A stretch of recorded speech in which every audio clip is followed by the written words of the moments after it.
When it comes to Vancouver Canucks fans, and this is just what I've noticed, especially on Twitter, which, thinking about it now, maybe that's why I noticed this, because it's on Twitter in particular. But when it comes to Frank Seravalli, I feel like there are a lot of Canucks fans who don't really like the guy. He goes out there and reports stuff, but of course he is an NHL insider who has his sources and he has broken stuff in the past before. Now you can talk about the editorial side of things wherein Seravalli shares his opinions on stuff, which is a totally different ballgame, but today what I wanted to do was go over probably the best article that Frank Seravalli has written in regards to the Vancouver Canucks. It was published earlier this morning, and it is so good that you need to take some time out of your day to go out there and read it. No, he is not tipping me off.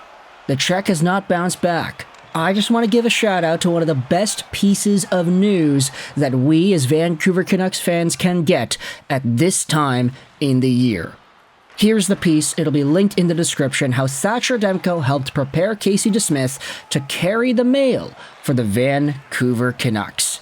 And all you need to do to get any significant value out of this article, which is pretty long by the way, is just read the introductory paragraphs. Take a look at what Seravalli writes here. Thatcher Demko was an emotional wreck on Monday. After years of grinding as one of the most laser-focused and committed goalies in the game, Demko finally earned a taste of the reason for the season when he started the Vancouver Canucks' first playoff home game since he was a sophomore at Boston College. His taste was more like a cruel tease, as an awkward movement in the 60th minute of Game 1 caused a fluke knee injury, which sources say is unrelated to the one suffered in March that will cost him at least round 1. The only prescription is rest. It took a conversation with a resolute Rick Tocchet to calm down Demko, who was in tears, and provide proper perspective. Tocchet's message was simple. Your season isn't over. We're going to need you, because we're still going to be playing when you're ready again. Now, say what you want about Frank Seravalli's takes on other things. Say what you want about him telling people to drink bleach and whether or not he actually is in the right in some of the other conversations he's had. But my gosh, this guy's a poet. On top of providing the scoop of things that happened, he goes out there and writes it out in such an eloquent way that I think this deserves props all by its own. Because Thatcher Demko has worked for years to put himself in a position where he is now playing playoff hockey. And yes, he did play in the bubble. Yes, he was dominant in the bubble. There's a reason, quote-unquote, Bubble Demko exists as a name. But when it comes to the Stanley Cup Playoffs at home in Vancouver in Rogers Arena, the Canucks had not played a game in this situation since before they drafted Brock Boeser in 2015. Game 5 against Calgary. That was the last time the Canucks played a Rogers Arena home playoff game. And Thatcher Demko got it. He tasted it. He got the fan experience. Everybody was cheering when he made saves. But then to hear that he was out afterwards, how he himself was in tears, bawling at Rick Tocchet about what happened, you know, it was hurting all of us, right?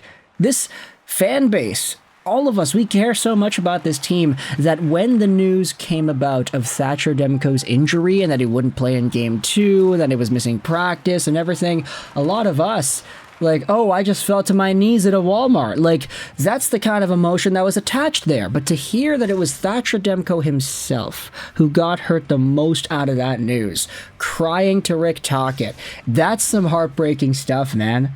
And having Rick Tocchet be the guy to calm him down and say, yeah, no, your season isn't over. We're going to need you because we're still going to be playing when you're ready again. That is bad to the bone. Rick Tocchet, you are a bad, bad man because that is absolute peak leadership material. Yeah, don't sweat it, fam.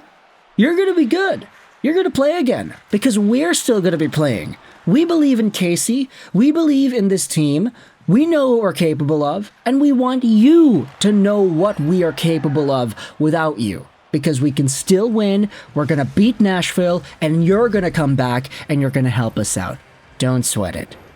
So much for all the reports talking about, oh yeah, second round, third round. Sarah Siv said the other day that Demko's out for the rest of the playoffs. Maybe if the playoffs ended tomorrow, who really knows? But There were a few extra reports. We had seen Elliotte Friedman say this yesterday on the broadcast in the intermission, that this is unique, quote unquote. How nobody seems to know what exactly is the timeline here, but that it is a unique one in that rest is ultimately what will help this recover. No surgery, no whatever, no cutting in, no lacerations, but just kind of sitting out and allowing that knee to fix itself up. So Elliotte Friedman had a little bit more of an optimistic perspective. So did Rick Dalibor. I mean, Dalibor has been saying pretty much end of the second round, or the first round, excuse me, the entire time. So if the Vancouver Canucks can win 2 out of their next 4 games, that's all they need to do. Just go 500 against Nashville, in Rogers, in Nashville, in Rogers, and that is it. Just do that.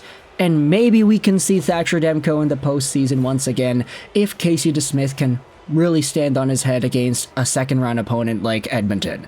We'll talk about Edmonton a little bit later in today's show. But going back over onto the article here, this is where Thatcher Demko and Casey DeSmith, this is where they enter the conversation. Demko joined the Canucks on their trip to Music City and pumped DeSmith's tires. That's a great way to put it, Frank Seravalli. Oh yeah, pumping the guy's tires. Where have we heard that before? Ay.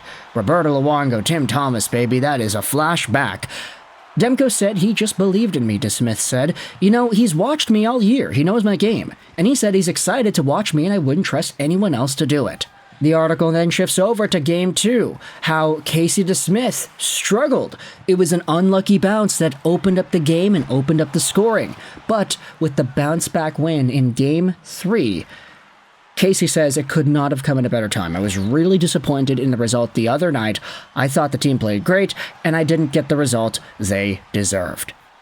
You could tell that he just had it, Rick Tocchet said. He looked big. He wasn't side-to-side flopping. I think that really gave confidence to the team. And towards the end of the article, Casey DeSmith said this about Thatcher Demko: you couldn't ask from a better guy to learn from just in terms of the excellence he has as far as being a goalie. He's very, very passionate about goaltending. It rubbed off on me. Hopefully he would say the same. But he's a really hard worker and he's a really good friend. He's always been really supportive every time that I've been in there, whether it's been injured or just my turn. He's always more than supportive of me, and I really enjoy his friendship. This is also what was talked about in the Hockey Night in Canada panel yesterday, too. How Thatcher Demko traveled with the team to Nashville, not because he's going to play, but because he's just a really good friend to Casey DeSmith. They've formed a really good connection. So having the support of one of your guys in your back corner who happens to be one of the best goalies in the world, and carrying all that pressure, seeing, oh yeah, this guy was crying, Rick Tocchet had to calm him down, he was really disappointed, and now you have to step in there and fill those shoes.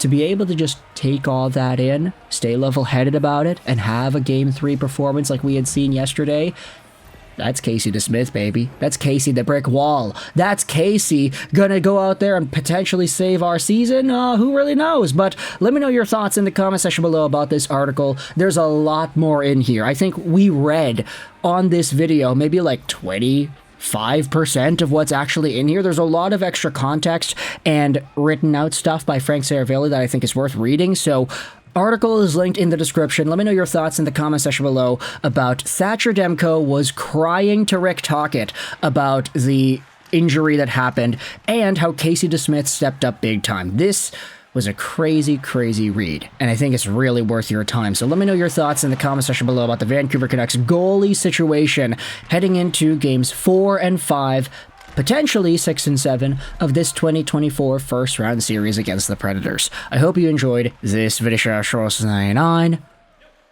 and bye.